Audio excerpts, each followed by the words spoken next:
बिस्मिल्लाहिर्रहमानिर्रहीम। अस्सलाम वालेकुम। आज 1 सितंबर बरोज़ जुमेरात हम बात करेंगे दो अहम इशूज़ के हवाले से। सुप्रीम कोर्ट ऑफ पाकिस्तान में बड़ी तब्दीली देखने को मिली है और जो ऑनरेबल सीनियर जजेस थे जिनके बारे में ये बातें सामने आ रही थी और वो काफ़ी चीज़ें सामने भी आईं जिसमें ये नज़र आया कि इख्तलाफ है। जो ऑनरेबल सीनियर जजेस हैं अब वो मिलकर एक ही बेंच में बैठकर केसेस को सुनने जा रहे हैं और ये बड़ी डेवलपमेंट है। और इस हवाले से जो लोग इस्लामाबाद हाई कोर्ट में तफरीक डालने वाला एक तबका था जो एक बहुत बड़ी साजिश कर रहा था, उनको ज़बरदस्त जवाब दिया चीफ़ जस्टिस उमर अता बंदयाल साहब ने। बड़ी अहम तफसीलात है जो मैं आपके साथ शेयर करूँगा। साथ हम बात करेंगे इमरान खान ने जो दहशतगर्दी के मुकदमे को चैलेंज किया था, कल उस पर समाअत हुई थी और वो समाअत भी मैंने आपको बतानी थी।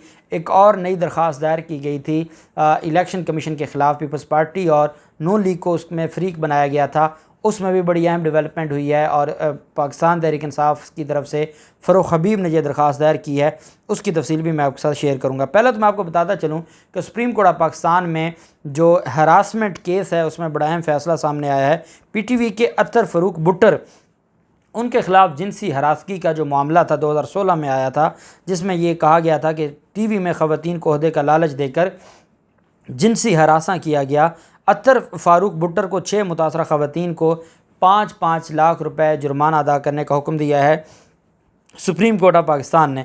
सुप्रीम कोर्ट ने ख़वातीन के वर्क प्लेस हरासमेंट तहफ़्फ़ुज़ बिल 2022 का भी खैर मक़दम किया है और बिल में हर जिन्स को हरासगी पर शिकायत का हक़ देना काबिल तारीफ़ है। पहले जो वर्क प्लेस हरासमेंट लॉ था उसमें यह था कि उसमें सिर्फ़ और सिर्फ जो ख़वातीन थीं और फिर ख़वातीन भी अगर किसी इदारे में या यूनिवर्सिटी में वहाँ पर काम करने वाली हैं या वो वहाँ पर एम्प्लॉइज़ हैं, सिर्फ उनके बारे में था।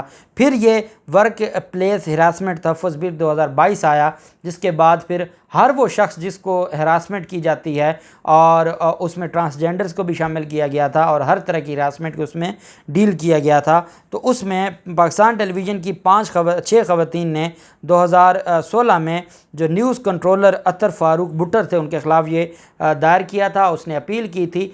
8 सफ़ात पर मुश्तमिल अदालत ने फ़ैसला सुनाया है। जस्टिस मंसूर अली शाह साहब ने अत्तर फ़ारूक भुट्टर ख़ुद वो मुस्लिम लीग नून के दौर में भाग गया था और वो कनाडा में है, तो अदालत ने कहा है कि 5-5 लाख ख़ातून को दिया जाए, हर ख़ातून को जो 6 ख़वातीन हैं।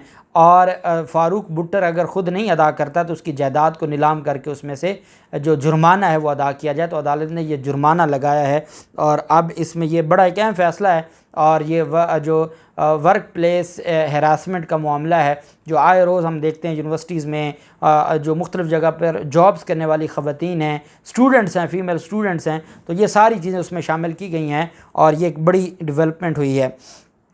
दूसरी तरफ जो मामला है और वो फ़रूख हबीब की तरफ से एक दरख्वास्त दायर की गई है इस्लामाबाद हाई कोर्ट में। इलेक्शन कमीशन को, पाकिस्तान पीपल्स पार्टी को और पाकिस्तान मुस्लिम लीग नून को उसमें फ़रीक बनाया गया है। अदालत से ये इस्तदा की गई है कि जो स्क्रूटनी कमेटी है वो जानबूझ के डिले कर रही है पाकिस्तान पीपल्स पार्टी और नून लीग का जो केस है, जो उनके पास जो कार्रवाई चल रही है, क्योंकि सुप्रीम कोर्ट ऑफ पाकिस्तान ने ये फरमाया था कि तमाम सियासी जमातों की जो फ़ॉरेन फंडिंग है या उनके जो फंडिंग के मामलात इनको देखा जाए। इस्लामाबाद हाई कोर्ट के अहकामात थे और उसकी भी तौहीन की गई है और अभी तक स्क्रूटनी कमेटी ने कोई भी, और अदालत में ये बयान दिया गया था कि 1 माह के अंदर अंदर उनके ख़िलाफ़ जो रिपोर्ट है वो पेश कर दी जाएगी, लेकिन अभी तक कोई रिपोर्ट तैयार नहीं हुई बल्कि इनका इजलास ही नहीं हुआ स्क्रूटनी कमेटी का।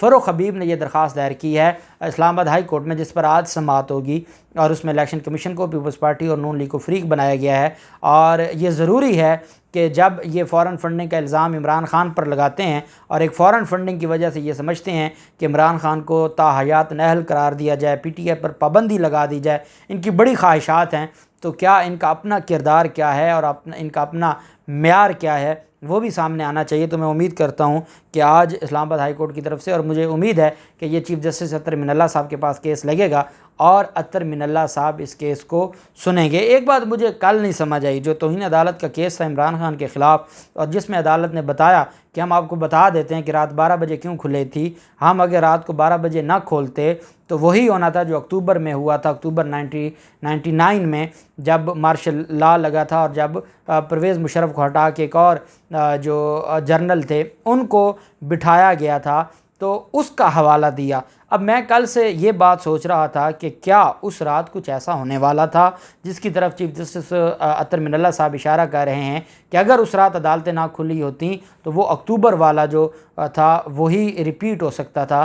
तो क्या कोई ऐसी बात थी कि मुल्क में कोई मार्शल लॉ लगने जा रहा था, या कोई ऐसी बात थी कि अगर इमरान खान डटे हुए थे नो कॉन्फिडेंस के हवाले से और जो स्पीकर और डिप्टी स्पीकर के ज़रिए चीज़ों को देख रहे थे, तो क्या कोई उस वक्त ये ख़तरा था कि मार्शल लॉ लग सकता है? क्योंकि बात बहुत बड़ी की है चीफ जस्टिस अतर मिनल्ला साहब ने। तो ये मेरे माइंड में एक सवाल उठा है जिसका जवाब आप बेहतर दे सकते हैं, आप ज़्यादा अच्छे तरीके से इंटरप्रेट कर सकते हैं, तशरीह कर सकते हैं अतर मिनल्ला साहब के उन जुमलों की कि उन्होंने कहा कि मैं आपको बता दूं कि रात 12 बजे इस वजह से अदालतें खुली थीं कि उसका रास्ता रोका गया जो अक्टूबर में हुआ था 1999 में।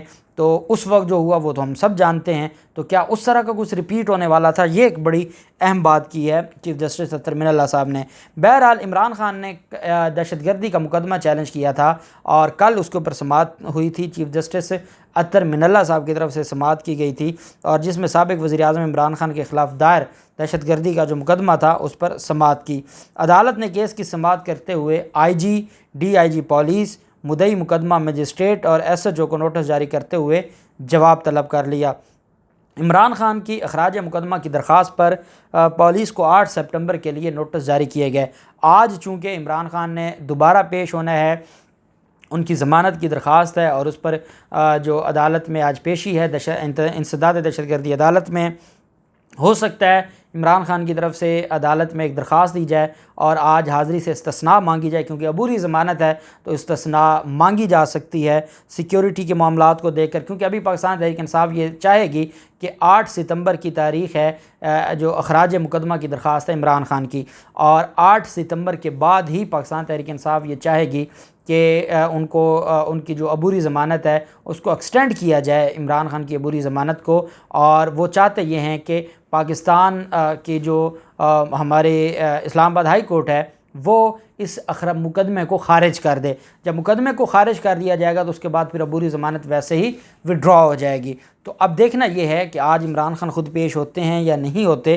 पाकिस्तान तहरीक इंसाफ की तरफ से और इमरान खान की तरफ से बैरिस्टर सलमान सफदर और नईम हैदर पंजोता वो अदालत में पेश हुए थे और दरख्वास्त में यह मौक़िफ़ अपनाया गया था कि इमरान खान के ख़िलाफ़ दहशतगर्दी का मुकदमा गैर कानूनी है, और उस पर चीफ जस्टिस अतर मिनल्ला साहब ने जवाब तलब कर लिया है, नोटिस जारी कर दिए हैं IG, DIG इस्लामाबाद और मुद्दई मुकदमा जो मजिस्ट्रेट थे और SHO जो मुतलका थाने का है 8 सितंबर के लिए। 8 सितंबर को ही इमरान खान के ख़िलाफ़ तौहीन अदालत की दरख्वास्त पर समाअत होगी और 8 सितंबर को ही इमरान खान की जो दरख्वास्त है उस पर अदालत फ़ैसला देगी और उस पर अदालत आइन और कानून के मुताबिक देखेगी।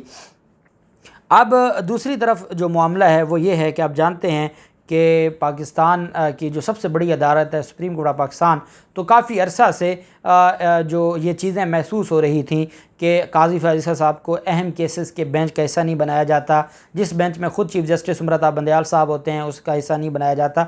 बड़ी चीज़ें थी जिस पर चीज़ें डिस्कस हो रही थी। फिर जब जुडिशल कमीशन ऑफ पाकिस्तान का इजलास हुआ उसमें खुलकर मामलात सामने आ गए और उमर बंदयाल साहब ने वो ऑडियो सामने कर दी और उसके बाद काजी फ़ाज़िल साहब ने कोई ख़त ना लिखा।